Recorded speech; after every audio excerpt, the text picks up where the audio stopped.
General Sani Abacha, Nigeria's seventh military head of state from 1993 to 1998, is remembered as one of the most infamous leaders in the country's history. His rule, marked by authoritarianism and corruption, left a deep scar on Nigeria's political landscape with repercussions that are still felt today. While some recall him as a patriotic leader who championed Nigeria's economic interests, his legacy is overwhelmingly defined by human rights abuses, looting of public funds, and the iron grip he maintained on the nation. Born in Kano on September 20, 1943 to a prosperous family, Abacha did not come from the poverty-stricken backgrounds of many military leaders. His father owned a successful transport business and the family was well established in Kano. After joining the Nigerian army, Abacha quickly rose through the ranks, participating in several coups that shaped the political landscape of the country. General Sani Abacha seized power on November 17, 1993, in a palace coup that deposed the interim national government of Chief Ernest Shonekan, a civilian administrator who had been appointed to oversee the transition to democracy 82 days before. Abacha's ascension to power marked the beginning of one of the most repressive regimes in Nigerian history. His leadership was defined by the ruthless elimination of political opposition and widespread fear.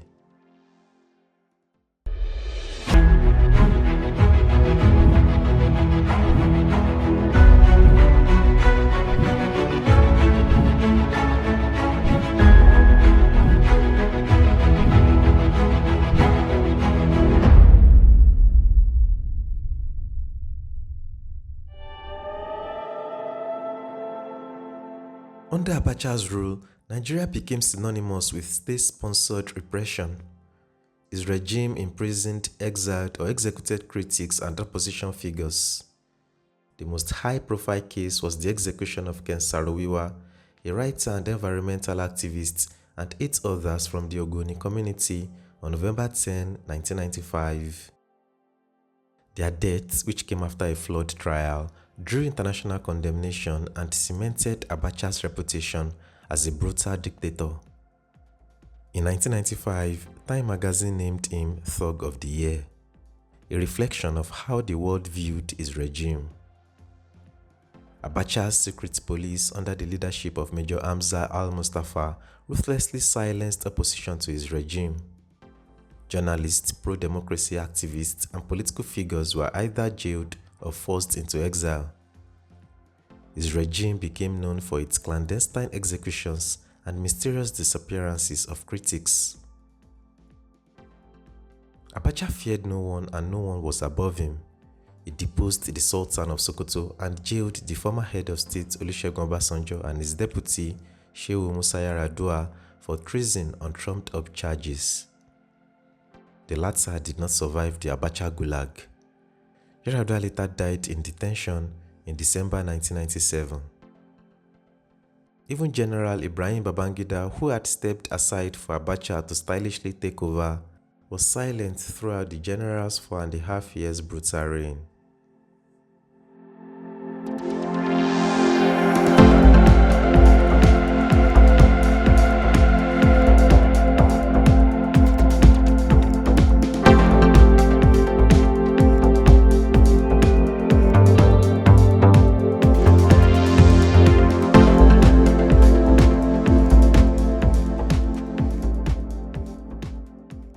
If brutality was the hallmark of Abacha's reign, his staggering corruption set a new low in Nigeria's governance. Abacha is ranked among the most corrupt leaders in modern history. During his nearly 5 years in power, it is estimated that he embezzled between $3 billion and $5 billion from Nigeria's treasury. These funds were stashed in foreign bank accounts across Europe and other parts of the world. The Nigerian government continues to recover some of this stolen wealth to this day. Despite Nigeria being a major oil producer under Abacha's rule, the country became dependent on importing refined petroleum products. The nation's refineries fell into disrepair, a symbol of the mismanagement and neglect that defined his regime. Abacha's embezzlement of public funds significantly contributed to the underdevelopment of key sectors in Nigeria, including healthcare, education and infrastructure, worsening poverty and inequality. Sani Abacha's corruption was deeply rooted in a combination of personal greed, a lack of accountability, the corrupt culture of Nigeria's military and political elites at the time, and the unchecked power that came with his position as a dictator. As Nigeria's head of state, Abacha ruled with absolute authority, and there were no effective mechanisms or checks and balances to hold him accountable.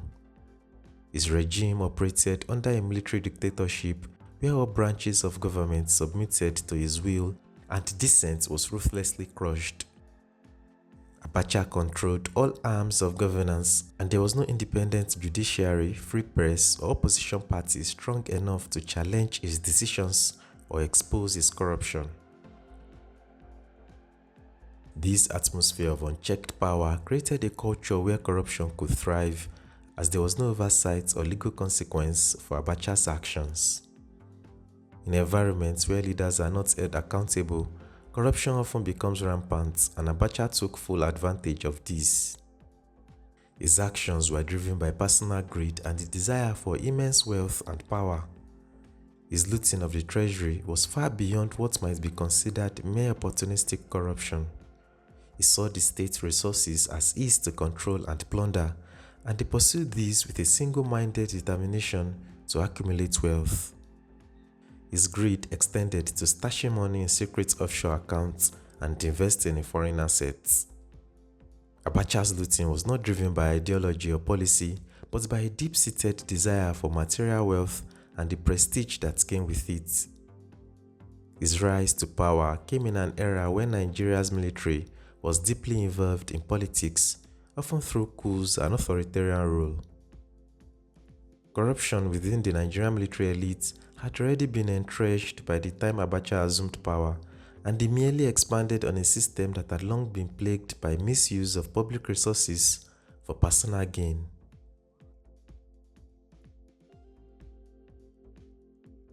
Throughout the 1980s and early 1990s, Nigeria's political landscape was shaped by military dictatorships during which public resources were frequently mismanaged and state assets were sold off or privatized for the benefit of those in power.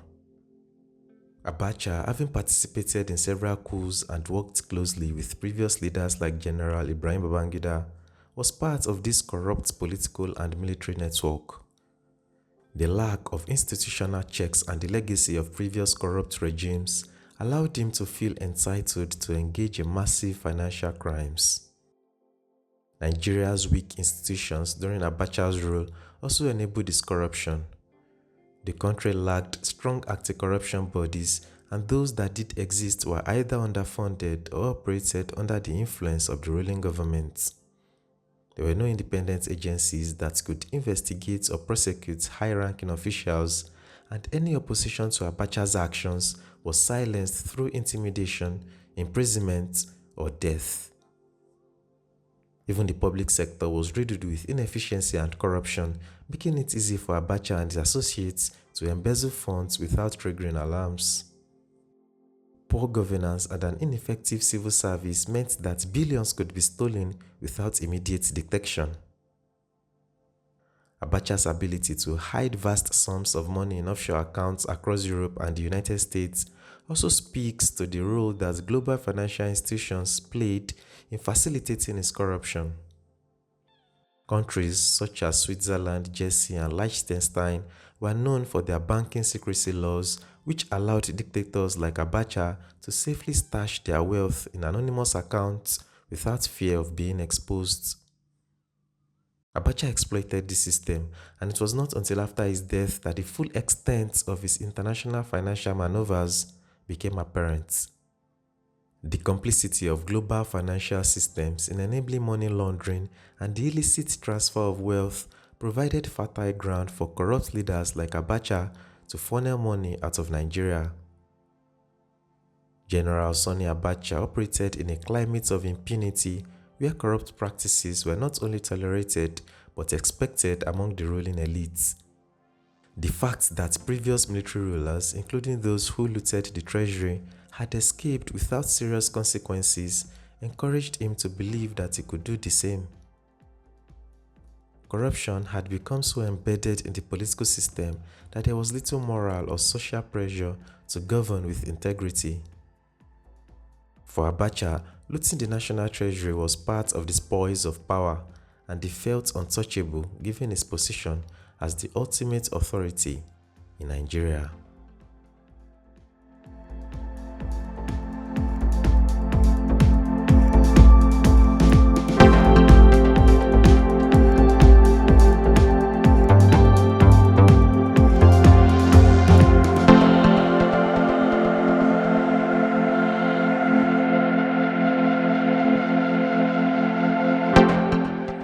The vast amounts of money embezzled by General Sani Abacha during his time as Nigeria's head of state have been the subject of intense international recovery efforts for decades. It is estimated that Abacha siphoned off between $3 billion and $5 billion into foreign bank accounts. The Nigerian government, alongside various international organizations and countries, has been working to recover these funds, often referred to as the Abacha Loot. This monumental corruption has left a lasting impact on Nigeria's economy, contributing to underdevelopment and deepening poverty. Since Abacha's death in 1998, successive Nigerian governments have been working to recover the stolen funds. Much of the loot was hidden in offshore accounts, with significant amounts stashed in countries like Switzerland, the United Kingdom, the United States, and various British dependencies such as Jersey. Switzerland has been a major focus of recovery efforts. Over the years, Swiss authorities have returned more than $1 billion of the Abacha loot to Nigeria, beginning in 2005. The repatriation was conditional, requiring the funds to be used for development projects primarily targeting poverty alleviation and infrastructure improvements. In the United States, authorities have also played a pivotal role in the recovery process. In 2020, the U.S. Department of Justice agreed to repatriate $311 million to Nigeria. This amount was recovered from accounts held in Jersey, a British Crown dependency, as part of a broader international effort to recover funds embezzled by Abacha. The United Kingdom and its territories have been another source of hidden wealth. For instance, Jersey has returned over $268 million in separate installments recovered after a lengthy legal process. Though a significant portion has been identified, some funds are still tied up in legal battles or hidden in complex financial arrangements. While large sums have been recovered, billions are still believed to be hidden in secret accounts or locked in assets such as property and bonds, making their full recovery a prolonged and challenging process. Since the end of Abacha's unfortunate rule, successive administrations in Nigeria have been actively involved in tracing and recovering the stolen funds. Presidents such as Olusegun Obasanjo, Goodluck Jonathan, and Muhammadu Buhari have each played a role in pushing for the return of the stolen assets. These governments have also worked to ensure the recovered funds are used for social welfare and development projects aimed at reducing poverty in Nigeria. The World Bank has often overseen how recovered funds are utilized to ensure transparency and accountability. In many cases, the repatriation of funds comes with conditions attached, such as directing the money to specific projects aimed at benefiting the Nigerian populace. The Nigerian Economic and Financial Crimes Commission (EFCC) has been the primary domestic agency spearheading efforts to track down and repatriate the Abacha loot.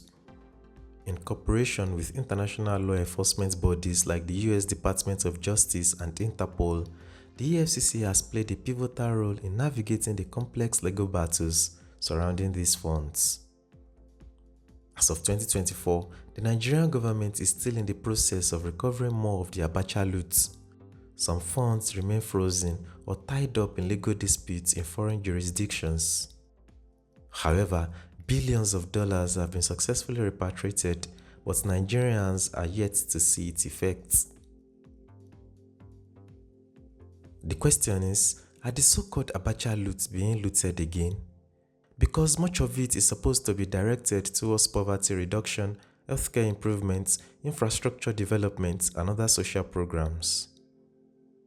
Nevertheless, efforts continue, and international cooperation remains key to ensuring that the remaining hidden funds are traced and returned to Nigeria. However, the government must be accountable as to how these funds are spent. Despite the partial success in recovering the stolen money, the legacy of Abacha's looting continues to weigh heavily on Nigeria, highlighting the long-term damage corruption can inflict on a nation's development.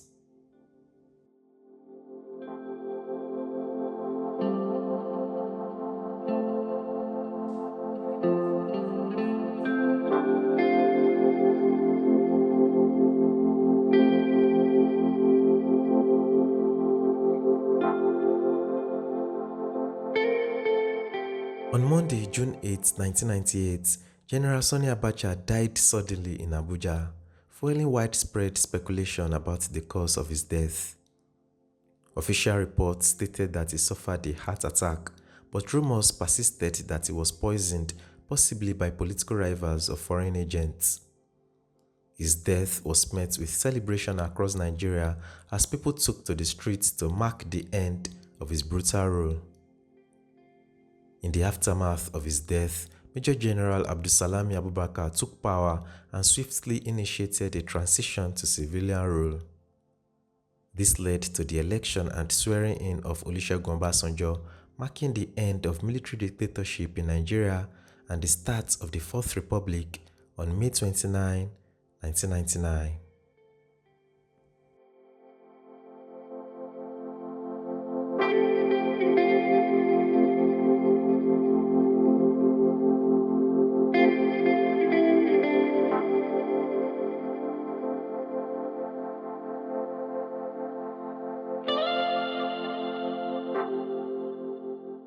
Today, Sani Abacha remains a deeply controversial figure. In 2014, President Goodluck Jonathan controversially awarded Abacha a posthumous centenary award for his contributions to Nigeria's economic development, sparking public outrage. For many Nigerians, Abacha's name is synonymous with oppression, corruption, and economic sabotage. His legacy continues to cast a long shadow over Nigerian politics, with corruption and military interference in governance remaining key issues. Even as the country transitions towards democratic stability, the damage inflicted by the Abacha regime in terms of both human rights abuses and economic mismanagement still reverberates across Nigeria's political scene.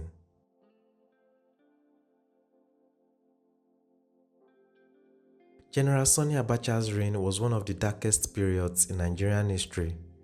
His regime was defined by unchecked corruption, state-sponsored violence, and human rights violations. The billions of dollars he looted from the nation have left an indelible mark on Nigeria's development, while his authoritarian rule serves as a cautionary tale for future leaders. You do your duty diligently, and we should not fail in ours. The Constitutional Conference is hereby inaugurated.